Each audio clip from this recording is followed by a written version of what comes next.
once again. Hi student, today we take chapter 2 exercise 2.2. 2.2 में हमको factorisation और question का आंसर के साथ रिलेशन निकालना है, relation between the zeros and coefficient. तो मतलब यही है कि आंसर का क्वेश्चन के साथ रिलेशन क्या है, सेम आते हैं कि नहीं, मेन है ये। तो जो आपके उसमें लिखा है relation find zeros and also verified relationship between zeros and the coefficient, तो उसका मतलब यही है कि आंसर जो निकालते हैं उसका क्वेश्चन के साथ रिलेशन क्या है, ये आप चेक करके देखिए। आपको हम पॉलिनोमियल समझाए थे, तो कुछ बच्चों से मैं कल पूछा कि पॉलिनोमियल चलिए पहचानिए कि है कि नहीं, तो बहुत बच्चे नहीं बताए सही ढंग से। किसी को बोल देते थे कि ये पॉलिनोमियल है, कोई बोल देता तो पॉलिनोमियल नहीं है। तो थोड़ा सा गलती मेरी भी थी। गलती ये थी कि मैं जो डेफिनीशन बताया था तो माइनस भर का बता दिया था, एक चीज़ छोड़ दिया था। वो चीज़ ये छोड़ी थी कि पॉलिनोमियल में एक तो निगेटिव मान लीजिए पावर है तो नहीं होगा, दूसरा एक और कंडीशन ये है कि किसी भी पॉलिनोमियल की जो पावर है वो एक से कम नहीं होना चाहिए। तो ये दो नियम आप ज़रूर ध्यान रखिएगा, एक तो निगेटिव ना हो, है ना, वैल्यू पावर की, और दूसरा मेन ये है कि उस एक्सपोनेंशियल जो x की पावर लिखी रहती है वो एक से कम कभी ना हो। एक से कम हो जाएगी तो पॉलिनोमियल नहीं माना जाएगा। तो ये बताने के बाद भी कुछ बच्चे उसका उत्तर नहीं दे पाए, तो हो सकता है कि शुरू में था थोड़ा नियम समझने में दिक्कत गई, एग्जाम्पल उटपटांग ढंग से हम लिख दिए थे।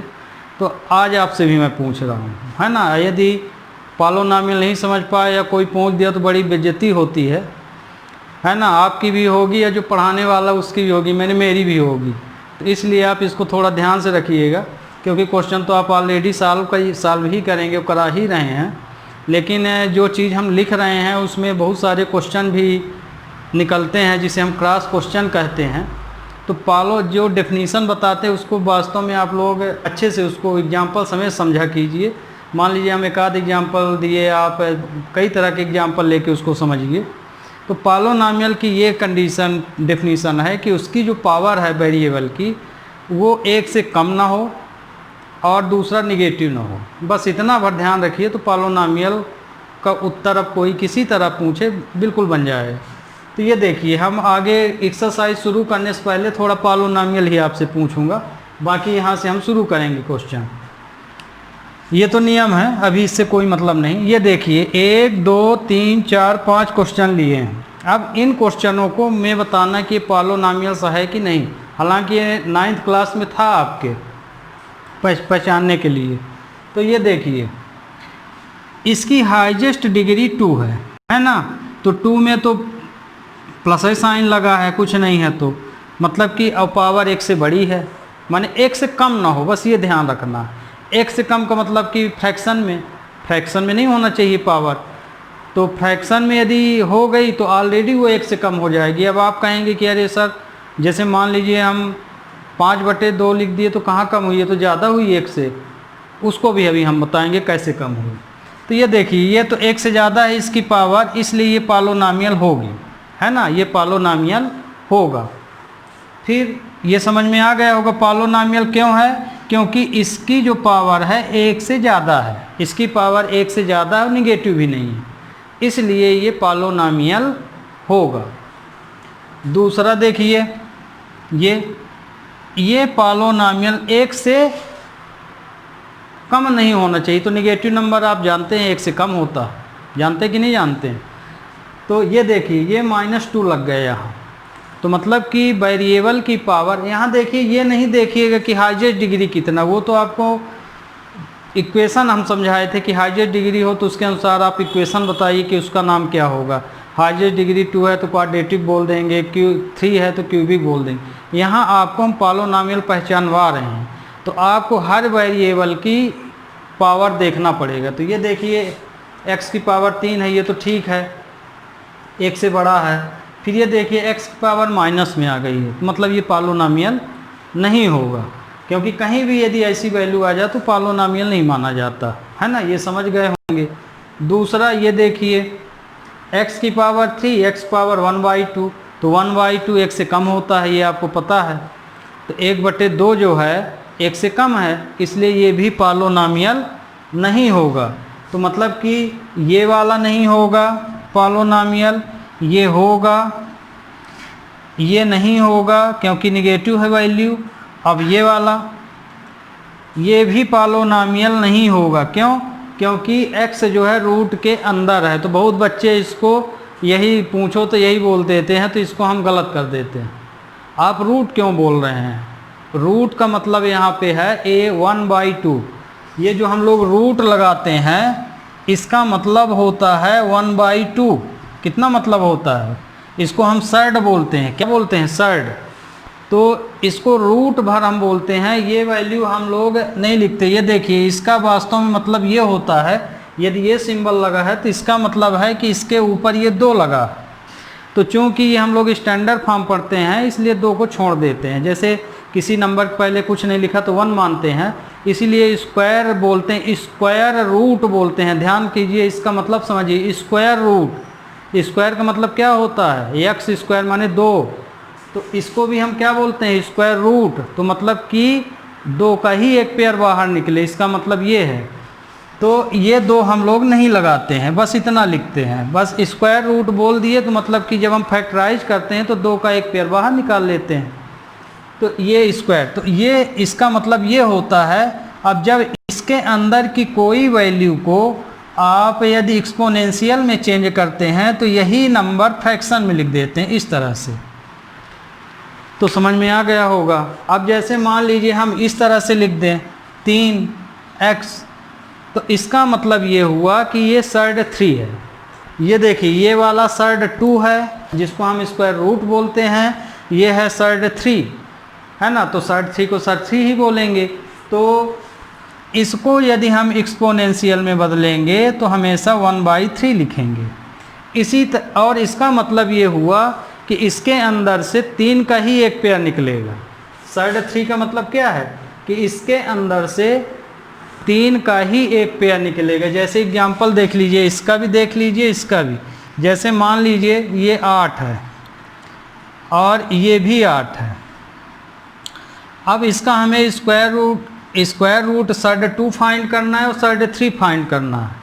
तो इसको आप क्या करते हैं? फैक्टराइज करते हैं 2 2 2। तो इसका मतलब क्या हुआ स्क्वायर रूट का कि 2 एक पेयर लेते हैं, जिसका पेयर बनता है उसको बाहर ले लेते हैं। तो एक पेयर बाहर आ गया, ये नहीं आया तो इसको अंदर ही रखते हैं। तो ये आ गया सर्ड 2 का आंसर है ना, 8 का आंसर ये आ गया। अब सर्ड 3 देख लीजिए, सर्ड 3 तो इसको भी फैक्टराइज करेंगे 2 2 2 और 2।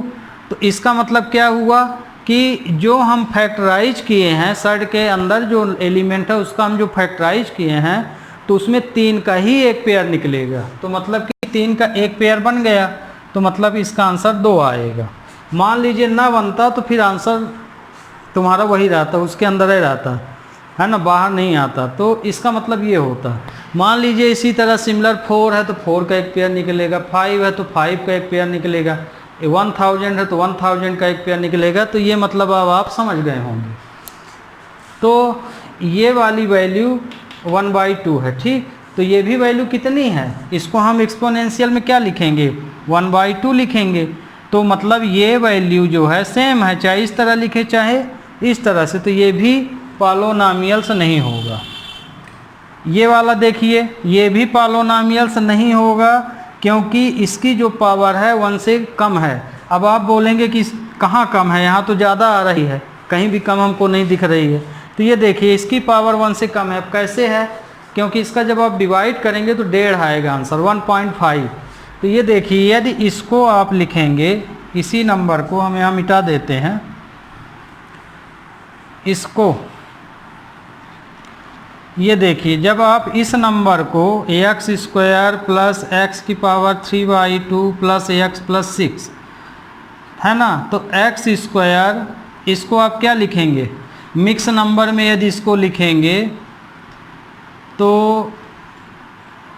1 होल 1/2 लिखेंगे प्लस x प्लस 6 लिखेंगे। तो इतना तो अब आपको समझ में आ गया। इसको हम इस तरह से लिखे।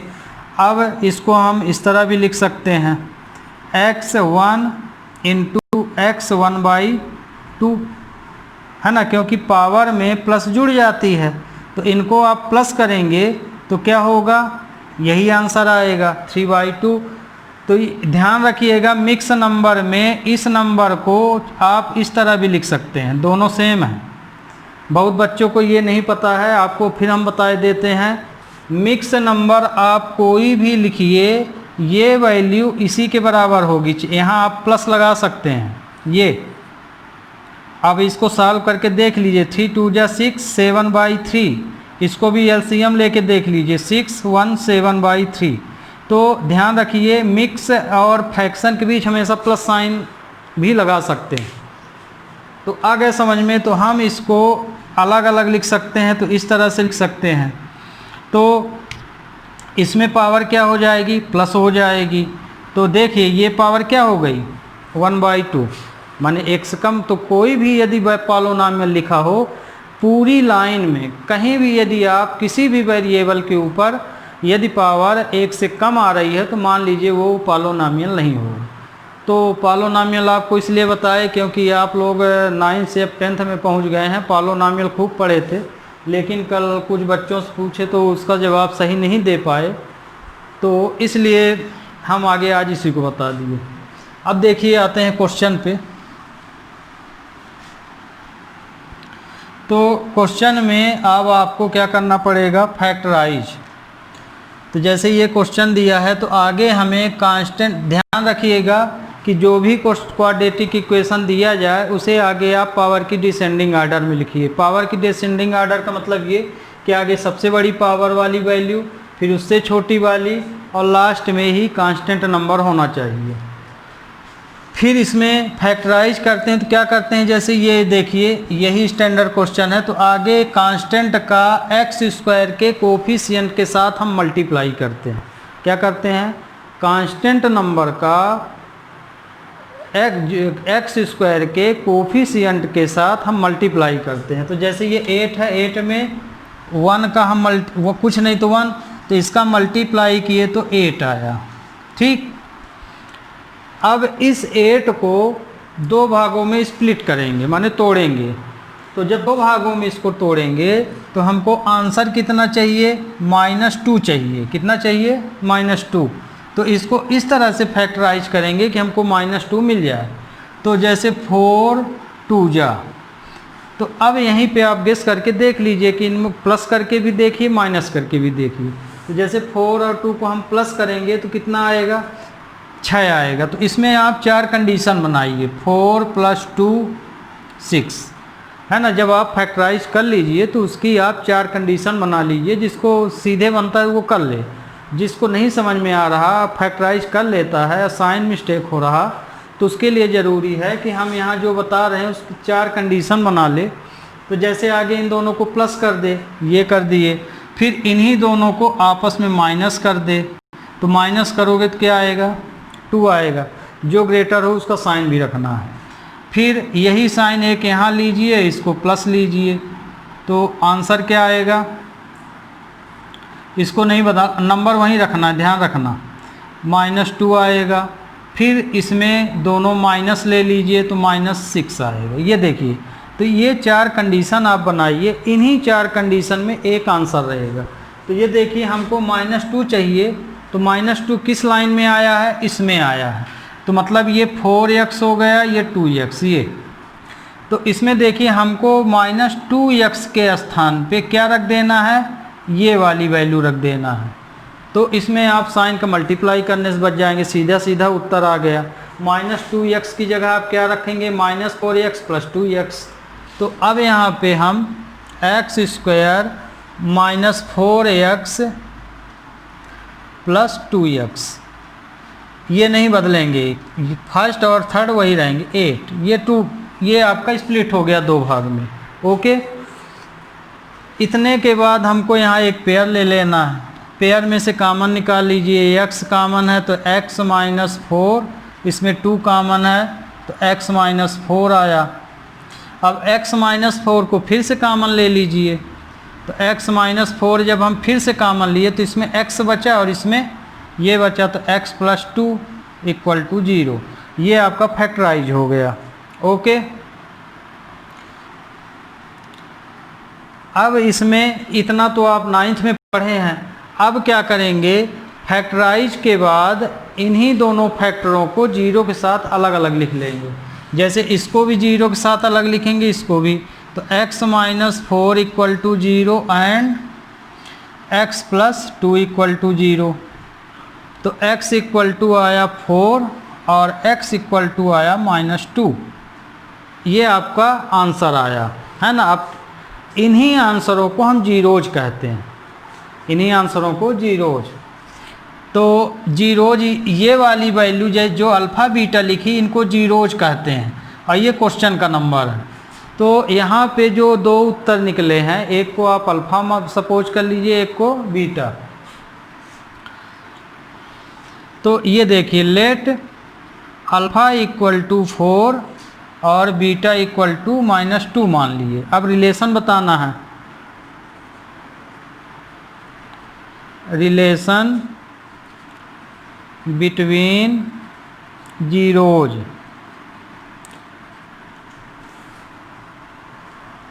है ना, zeros and the coefficient. Zeros और जो कोफिशिएंट दिया है क्वेश्चन का, उसमें हमें रिलेशन बताना है। तो आगे आप लिखेंगे सम ऑफ जीरोज। ध्यान रखिएगा, जीरोज को हम लोग रूट्स भी बोलते हैं, चाहे रूट्स बोलिए चाहे जीरोज। तो क्या होता है, सम ऑफ जीरोज होता है alpha plus beta equal to -b/a। ये होता है। बहुत लोग इसकी जगह -b/a की जगह लिख लेते हैं x का कोफिशिएंट अपान x²। वो भी सही है और ये भी सही है। हम वैल्यू फॉर्म में लिख रहे हैं, आप उसके वर्ड फॉर्म में लिख रहे हैं। तो देखिए, यहाँ पे आप एक टेबल बनाइए। हियर अल्फ़ा की वैल्यू है 4, बीटा की वैल्यू है -2। अब इसमें देखिए ABC, A की वैल्यू, B की वैल्यू और C की वैल्यू।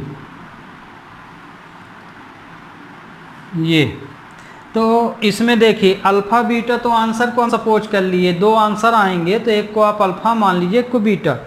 ए की वैल्यू आप क्वेश्चन में देखिए, x² के कोफिशिएंट को हम a बोलते हैं। यदि इससे आप कंपेयरिंग करें x plus B x plus C से, तो x² का कोफिशिएंट a माना जाता है। ध्यान रखिएगा, हमेशा x² का ही कोफिशिएंट a माना जाएगा। ये नहीं कि x को a मान लो और x² को b मान लो, ये निश्चित है। x² के कोफिशिएंट को आप a मानेंगे, x के कोफिशिएंट को b और कांस्टेंट को ही c मानेंगे। तो यहाँ पे a की वैल्यू है 1, b की वैल्यू है -2 विथ साइन लेना है, और c की वैल्यू है 8। ये आप यहाँ टेबल बनाइए और फिर इसमें रिलेशन निकालिए। तो अल्फ़ा, ये जो टेबल बनाए हो, इस टेबल की वैल्यू इसमें पुट कर दीजिए। तो अल्फ़ा की वैल्यू 4, बीटा -2, फिर b की वैल्यू है -2, a की वैल्यू 1। तो 4 -2 2 आया, ये प्लस माइनस माइनस, तो ये देखिए 2 बराबर 2, दोनों साइड के आंसर बराबर हो जाना चाहिए। तो मतलब कि सम ऑफ रूट्स आपका वेरीफाइड हो गया, सम ऑफ रूट्स या सम ऑफ जीरोज। अब इसी तरह आप दूसरा रिलेशन, 2 रिलेशन है, प्रोडक्ट ऑफ रूट्स लीजिए, प्रोडक्ट ऑफ जीरोज। तो प्रोडक्ट ऑफ जीरोज क्या होता है, alpha beta equal to c/a। तो जिस तरह इसमें ये वैल्यू यहाँ पुट किए थे, यही वैल्यू वहाँ पुट कर दीजिए। तो अल्फ़ा की वैल्यू है 4, बीटा की वैल्यू है -2, ये इनटू का साइन है, डेसिमल मत समझिएगा। c की वैल्यू है 8, और a की वैल्यू है 1। यहाँ से जो वैल्यू थी इसमें हमने रख दिया। तो अब देखिए -8 और ये यहाँ पे बीटा की वैल्यू -2 है और c की वैल्यू हम 8 लिख रहे हैं, नहीं गलत लिख दिए हैं, -8 है। c की वैल्यू क्या है, ध्यान रखिए, यहाँ सुधार लीजिए कि c की वैल्यू -8 है तो -8, तो ये देखिए, तो ये आपका रिलेशन हो गया। तो इस तरह से आप आगे जीरोज निकालेंगे और फिर ये रिलेशन निकालेंगे दोनों। ये पहला रिलेशन है, ये दूसरा, तो ये भी आपको निकालना पड़ेगा। ध्यान रखिएगा, इससे ये 4 नंबर का ये क्वेश्चन आता है, तो इतना आप निकालेंगे जीरोज तक, तो उतने में 2 नंबर मिलता है, और यदि इसका रिलेशन भी पूरा लगाएंगे तभी 4 नंबर मिलेगा। तो इस एक्सरसाइज से यदि क्वेश्चन आता है तो find zeros and relation between the coefficient, ये पूरा कंप्लीट रहना चाहिए। तो ये क्वेश्चन आपका सॉल्व हो गया। नेक्स्ट क्वेश्चन,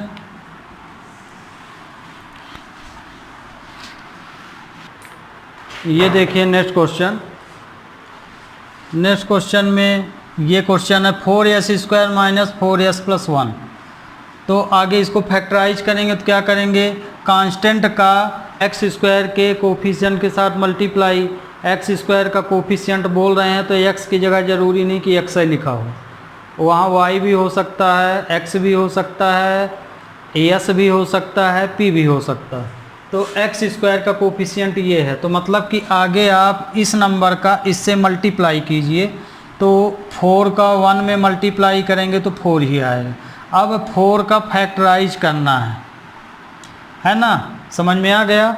आगे कांस्टेंट नंबर का x² के कोफिशिएंट के साथ मल्टीप्लाई करेंगे, तो ये आया 4 × 1 = 4।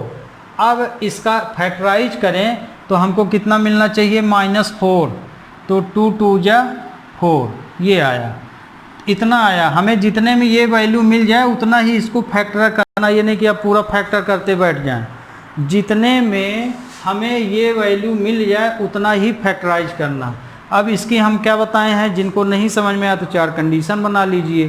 तो 4 कंडीशन आप क्या बनाएंगे, 2 + 2 4 आया, हमको -4 चाहिए, फिर माइनस ले लिए तो 0 आया, तो 0 तो यहाँ है ही नहीं, फिर यही माइनस यहाँ आगे वाले में ले लीजिए, -2 और इसमें प्लस, इसमें भी 0 आया, फिर दोनों माइनस ले लीजिए, ये देखिए -4। तो हमारा करेक्ट आंसर है ये वाला, कौन सी लाइन, ये लाइन। तो चूंकि यस लगा है तो इसमें भी यस, इसमें भी यस, इसमें भी यस लगा लीजिए। तो देखिए -4s के स्थान पे, इसके स्थान पे हम क्या लिख सकते हैं, -2s -2s।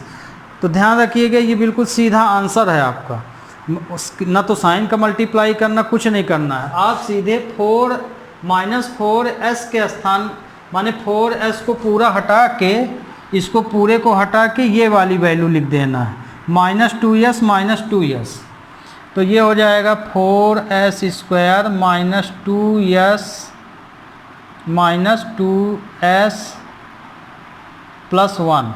यस, ये यस हम सही ढंग से कंफ्यूज ना होना, ये हमारा s जो है 8 के समान दिख रहा है, ये s है, ठीक। ये हमने इसको 2 भागों में अलग कर दिया, इसको हम बोलते हैं स्प्लिट, है ना। तो अब देखिए, हाँ, इसको हम 2 भाग में बांटते क्यों, तो इसको हम 2 भाग में इसलिए बांटते हैं क्योंकि इसमें पेयर नहीं बन रहा। 3 का कैसे पेयर बनाएंगे, है ना। तो जैसे एक पेयर ये बना लिए तो एक पेयर छूट गया, तो पेयर को बनाने के लिए इसको x वाले भाग को 2 भागों में बांटना पड़ता है। ये देखिए, तो ये आपका फैक्टराइज हो गया। अब फैक्टराइज करने के बाद अब कॉमन, ये एक पेयर बना, एक पेयर ये बना, इसमें क्या कॉमन है, 2s कॉमन है, तो 2 यहाँ पे 2s को हमने कॉमन ले लिया, तो जब 2s लेंगे तो ये 2s - 1। अब देखिए इसमें जब कुछ कॉमन नहीं है तो हमेशा 1 मानिए। जिस पेयर में आपको कुछ भी कॉमन ना हो तो उसमें आप क्या मान लेंगे, 1। तो इसमें नहीं कॉमन, 1 मान लिए, तो माइनस जब कॉमन लेंगे तो ये वाला प्लस हो जाएगा, ये वाला माइनस, तो 2s माइनस 1 इक्वल टू 0। अब इसको फिर कॉमन ले लीजिए ब्रैकेट वाले को, तो 2s माइनस 1 को हम कॉमन लिए तो इसमें बचा 2s, इस वाले ब्रैकेट में बचा माइनस 1 इक्वल टू 0। ये फैक्टराइज हो गया। अब इन दोनों को 0 के साथ अलग अलग लिख लेना है। और 2s minus 1 equal to 0 and 2s minus 1 equal to 0। तो 2s इक्वल टू 1, तो s इक्वल टू 1/2। इसमें भी s इक्वल टू क्या आएगा 1/2, क्योंकि वही है नंबर।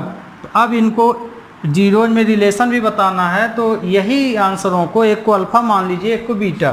तो let alpha equal to 1/2, beta and beta भी कितना आया 1/2 ही आया, दोनों सेम आए हैं उत्तर।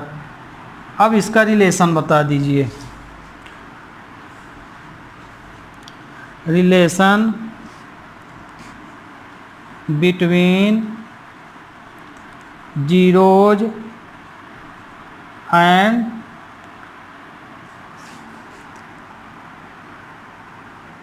कोफिशिएंट।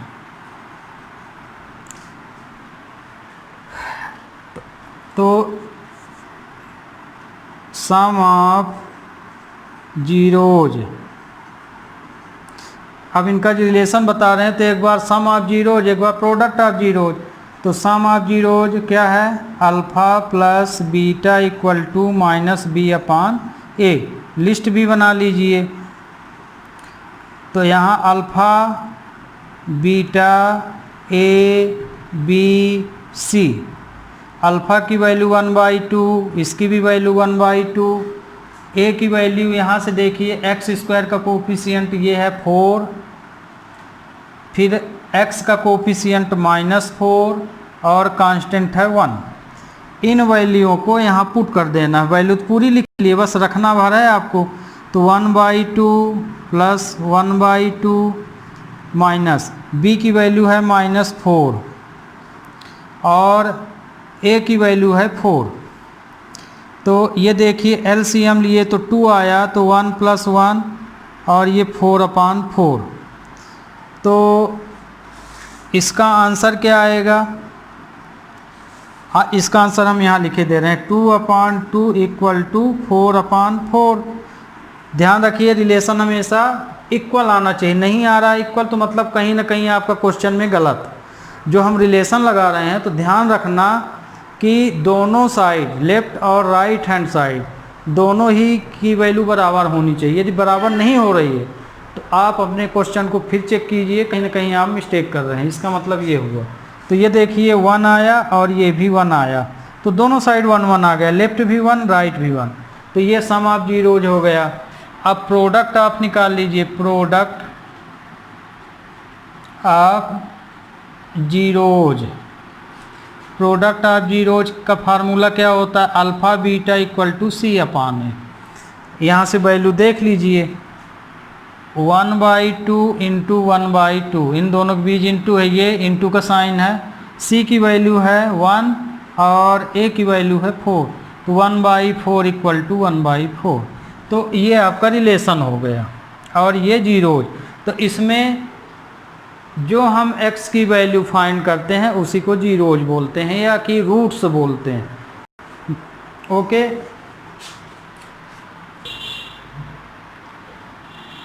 देखो ये क्वेश्चन अभी हम आपको शुरू में बोले थे कि क्वेश्चन को अपने किस तरह से लिखना, स्टैंडर्ड फॉर्म में। आगे x², फिर x, लास्ट में कांस्टेंट नंबर होना चाहिए।